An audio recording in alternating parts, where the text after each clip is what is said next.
सामाजिक विज्ञान का क्लास 6 का लेसन नंबर 16। इसका नाम है गुप्त साम्राज्य। अभी तक हमने प्यारे बच्चों इससे पहली वीडियो में जैन धर्म, शुंग आदि कालों के बारे में पढ़ा था। अब देखते हैं गुप्त साम्राज्य के बारे में। तो आइए शुरू करते हैं। मौर्य काल में दक्कन में और उत्तरी भारत में दो बड़े राज्यों का विलय हुआ। वे उत्तर में कुषाण और दक्कन में सप्तमहन थे। 400 ईस्वी शुरू होने से पहले उनके राज्यों की शक्तियों का ह्रास हो गया था, अर्थात उनके राज्य की शक्तियां नष्ट हो गई थी। इस स्थिति में गुप्त शासकों ने एक साम्राज्य को बनाना शुरू किया। गुप्त वंश को प्राचीन भारत के इतिहास में एक महत्वपूर्ण घटना माना गया है। गुप्त राजाओं के समय में भारत ने प्रत्येक क्षेत्र में उन्नति की, जिसको स्वर्ण काल कहा गया। जिस क्षेत्र में उन्नति की प्यारे बच्चों, उसे क्या कहा गया उस समय को? स्वर्ण काल। इस वंश ने 200 वर्षों के करीब शासन किया, 320 ईस्वी से 540 ईस्वी तक। श्रीगुप्त गुप्त वंश के संस्थापक थे, अर्थात गुप्त वंश की जो स्थापना है वो किसने की थी प्यारे बच्चों? श्रीगुप्त ने। चंद्रगुप्त प्रथम इस वंश का सबसे पहला महान शासक था। जब वह सिंहासन पर बैठा तब उसका प्रभाव मगध तक सीमित था, लेकिन उसने अपने राज्य की सीमाओं को फैलाया। चंद्रगुप्त प्रथम गुप्त वंश का पहला शासक था, जिसे महाराजा धीराज की उपाधि मिली थी। समुद्रगुप्त को भी यह उपाधि मिली। उसके दादा और परदादा केवल महाराजा कहलाते थे। इससे पता चलता है कि परिवार की शक्ति का विकास हुआ। चंद्रगुप्त ने वैशाली के शासित लिच्छवी परिवार की कुमार देवी नाम की राजकुमारी से विवाह किया। इससे उसे इलाहाबाद तक अपने शासन को बढ़ाने में सहायता मिली। इसके बाद देखते हैं प्यारे बच्चों समुद्रगुप्त। 335 ईस्वी में समुद्रगुप्त चंद्रगुप्त प्रथम का उत्तराधिकारी बना। वह प्राचीन भारत का सबसे योग्य शासक माना गया।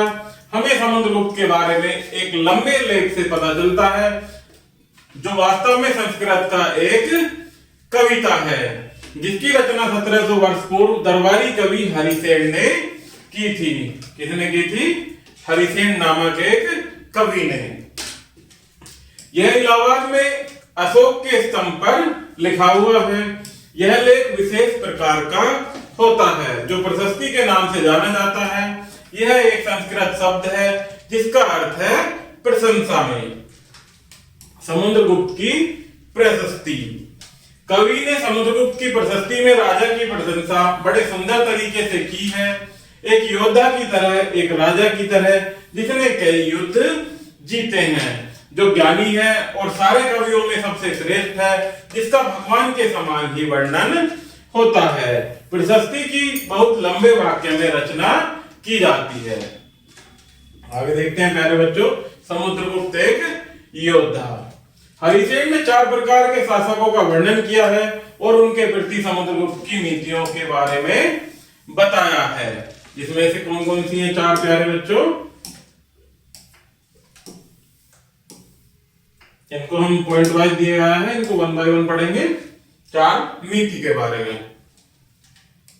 समुद्रगुप्त ने आर्यवर्त के 9 शासकों को जड़ से उखाड़ दिया और उनके राज्यों को अपने राज्य का हिस्सा बना लिया था। नेक्स्ट है दक्षिण पथ के 12 शासकों ने हारने के बाद समुद्रगुप्त के सम्मुख आत्मसमर्पण कर दिया। तब उसने उन्हें दोबारा शासन करने की अनुमति दी। नेक्स्ट है पड़ोसी राज्य जैसे आसाम, तटीय बंगाल, नेपाल और उत्तर पश्चिम में असंख्य गण संघ के शासक उपहार लाए, उसके नियमों का पालन किया और उसके दरबार में शामिल हुए। नेक्स्ट है सीमा के बाहर के भागों के शासक कुषाण और शक की संतानें और श्रीलंका के शासक ने आत्मसमर्पण किया और अपनी बेटियों के विवाह के लिए प्रस्ताव भेजा।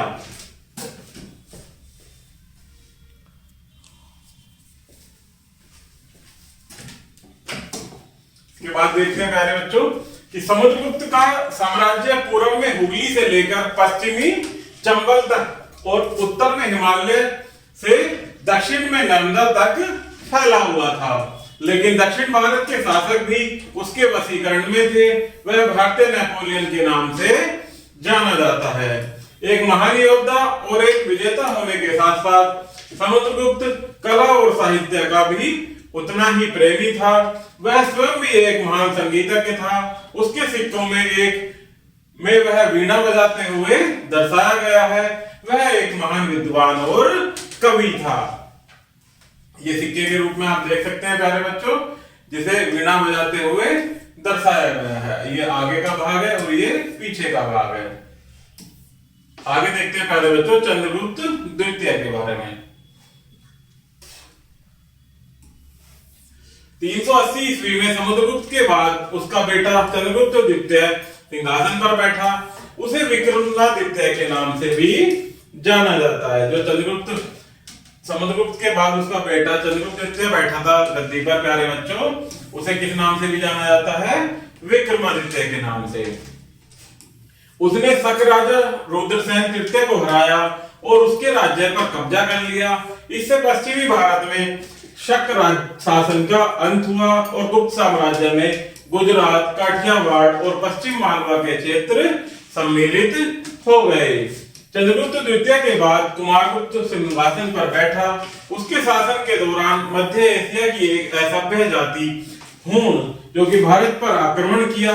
हूण राजकुमार स्कंदगुप्त के द्वारा हारे गए, जो कुमारगुप्त का उत्तराधिकारी था। लेकिन बाद में गुप्त राजा इतने शक्तिशाली नहीं रहे।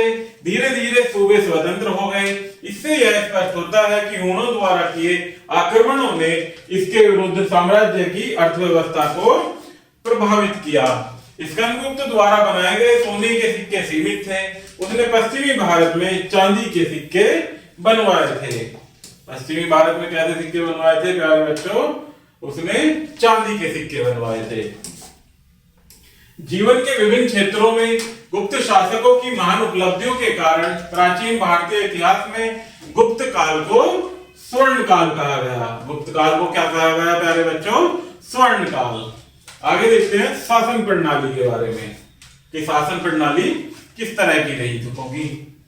एक चीनी यात्री था जिसका क्या नाम था? फायान, जो कि बौद्ध धर्मों के ग्रंथ की खोज में भारत आया था। उसने चंद्रगुप्त द्वितीय के शासन काल में पूरा भारत घूमा। उसने गुप्त शासन प्रणाली का विस्तृत वर्णन किया है।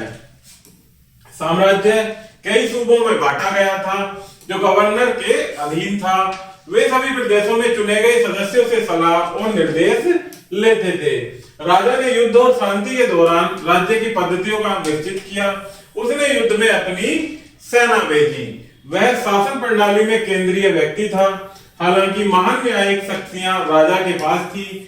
वह महादंड नायक यानी प्रधान जज से निर्देशित होता था।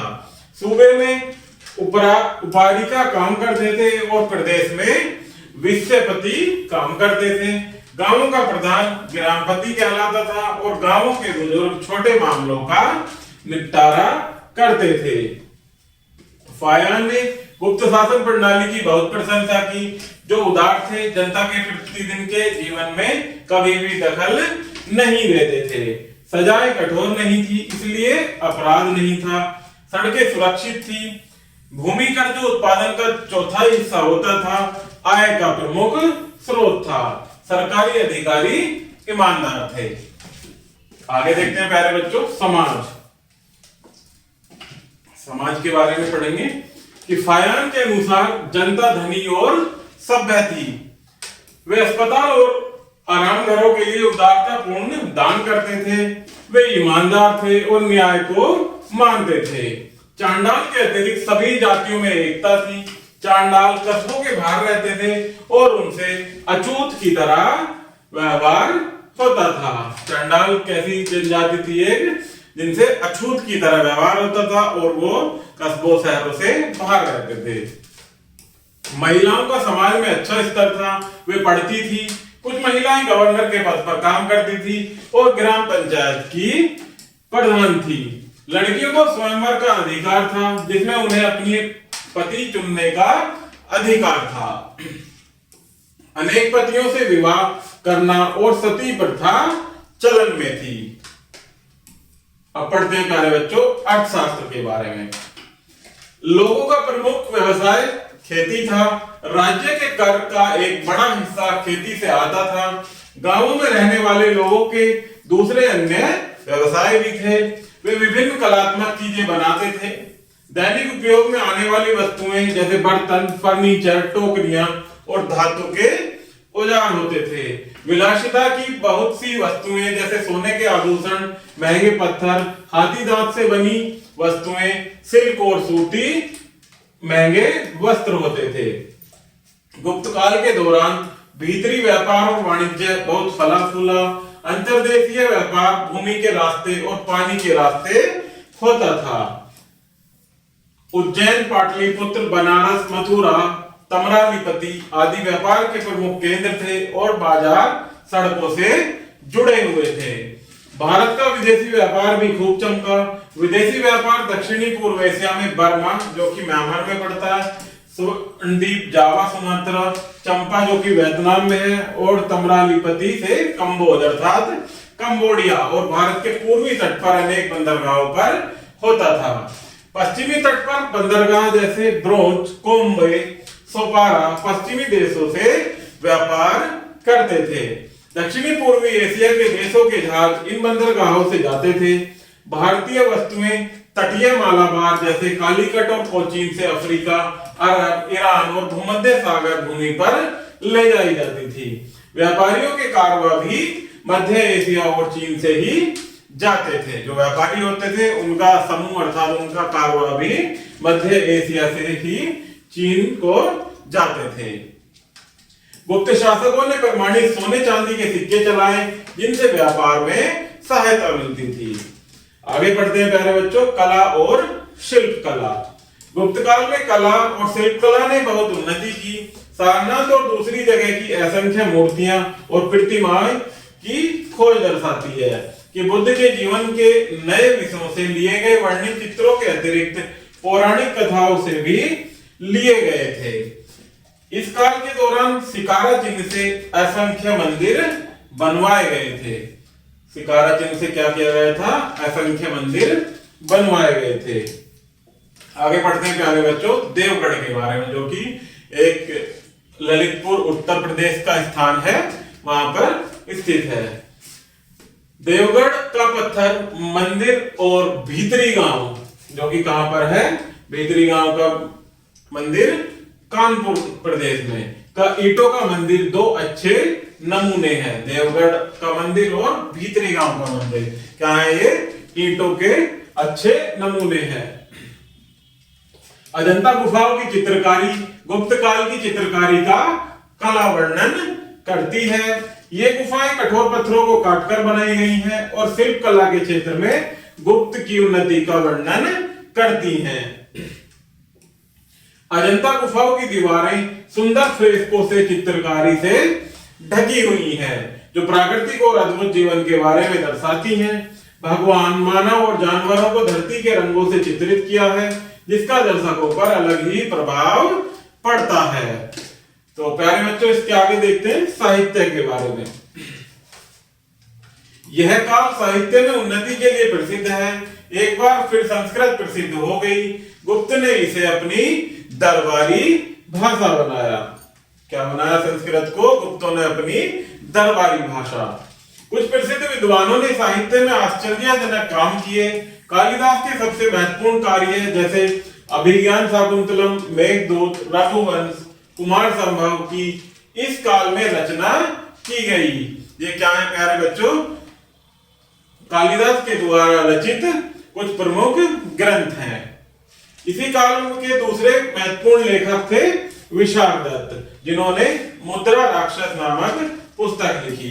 अमर सिंह ने अमरकोश की रचना की और शूद्रक ने मृच्छक टिकम की रचना की। पंचतंत्र कहानियों का एक अनूठा संग्रह है। पंचतंत्र क्या है प्यारे बच्चों? कहानियों का एक अनूठा संग्रह है जो इस काल के दौरान लिखा गया। इस काल में ही पूर्णा दोबारा आए और व्याकरण के महान विद्वान जैसे पाणिनि, पतंजलि और कात्यायन ने संस्कृत भाषा में और साहित्य में अपने कार्यों से उन्नति की।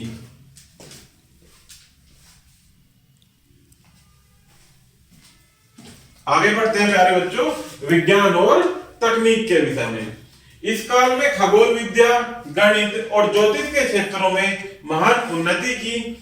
आर्यभट्ट इस काल के महान खगोल शास्त्री और गणितज्ञ थे। आर्यभट्ट कौन थे?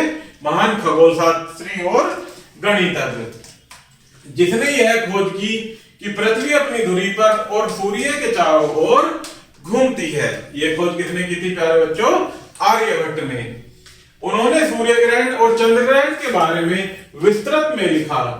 वरामिर भी इस काल के प्रसिद्ध खगोल शास्त्री थे। कब के? आर्यभट्ट के समय के ही वरामिर भी क्या थे? प्रसिद्ध खगोल शास्त्री। गुप्त वंश के काल में भारतीयों ने शून्य की भी खोज की और संख्याओं में बिंदु की भी खोज की। गणित का भारतीय तरीका और स्थानीय मान प्रणाली को अरबों द्वारा अपनाया गया और उन्होंने इससे संसार के दूसरे भागों में भी फैलाया था। दिल्ली के पास मेहरौली का लौह स्तंभ भारतीय शिल्पकारों का एक अद्भुत नमूना है। यह 7.2 मीटर ऊंचा लोहे का बना हुआ है। क्या है? लोहे का एक स्तंभ है जो कि कितना ऊंचा है बच्चों? 7.2 मीटर ऊंचा है, जो कि कहां पर है? दिल्ली के पास मेहरौली में स्थित है और 3 टन से अधिक इसका वजन है। यह 1500 वर्ष पूर्व बनाया गया। हम जानते हैं कि क्योंकि यह स्तंभ पर लेख है जो चंद्रगुप्त नामक शासक ने खुदवाए हैं और वह गुप्त वंश से था। जो चंद्र नामक शासक था वो किससे था? गुप्त वंश से। यह अद्भुत सत्य है कि इतने वर्षों में भी इस स्तंभ में जंग नहीं लगा, अर्थात जंग नहीं लगा है। 1500 वर्ष पुराना है परंतु यह वर्तमान में भी उसी समय की भांति खड़ा हुआ है। आगे बढ़ते प्यारे बच्चों। धर्म। अधिकतर राजा विष्णु और शिव की पूजा करते थे। राजा मंदिर बनवाने के लिए दान देते थे। भगवान की मूर्तियां पूजी जाती थी और उनको एक छोटे कमरे में रखा जाता था जिसे देवगिरा कहा जाता था। जिस प्रकार से प्यारे बच्चों आज के समय में हम अपने घर में एक छोटा सा मंदिर बनाते हैं जिसे जहां पर भगवान की मूर्तियां रखी जाती हैं, उसी प्रकार से वहां पर एक छोटा कमरा होता था उस समय में, जिसे क्या कहा जाता था?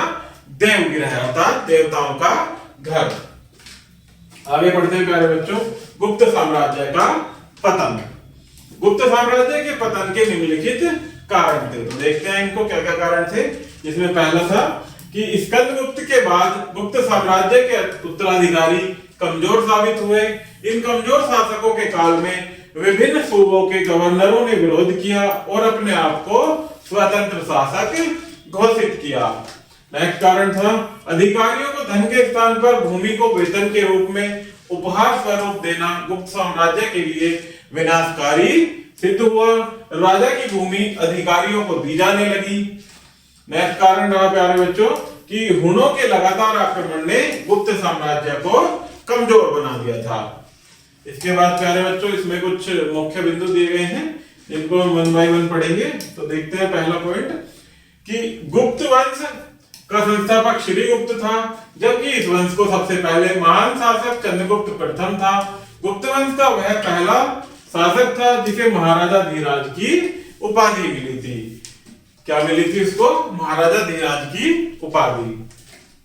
नेक्स्ट पॉइंट है 335 ईस्वी में चंद्रगुप्त प्रथम का उत्तराधिकारी उसका बेटा समुद्रगुप्त बना और वह प्राचीन भारत का सबसे योग्य राजा सिद्ध हुआ। हरिशेन समुद्रगुप्त का दरबारी कवि था जिसने राजा को एक योद्धा, एक विजेता और कला, साहित्य व संगीत का महान प्रेमी बताया था। 380 ईस्वी में समुद्रगुप्त के बाद उसका बेटा चंद्रगुप्त द्वितीय गद्दी पर बैठा। उसे विक्रमादित्य भी कहा जाता था। नेक्स्ट है जीवन के विभिन्न क्षेत्रों में गुप्त शासकों की महान उपलब्धियों के कारण प्राचीन भारतीय इतिहास में गुप्त काल स्वर्ण काल कहलाता है। नेक्स्ट पॉइंट है फायान एक चीनी यात्री जो चंद्रगुप्त द्वितीय के शासन के विषय के दौरान भारत घूमने आया। उसने गुप्त काल की शासन प्रणाली का विस्तृत विवरण किया है। फायान के अनुसार गुप्त काल में जनता एक शांतिपूर्ण और वैभवपूर्ण जीवन बिताती थी। नेक्स्ट पॉइंट है इस काल में कला, शिल्प कला, चित्रकला, साहित्य और विज्ञान के सभी क्षेत्रों में उन्नति हुई। हिंदू धर्म के पुनः आने पर संस्कृत भाषा फली फूली। कालिदास और विशाखदत्त संस्कृत के प्रसिद्ध विद्वान थे। तो प्यारे बच्चों, इस प्रकार से हमारा ये लेसन यही समाप्त होता है। आशा करता हूं कि आपको यह वीडियो जरूर पसंद आई होगी। धन्यवाद।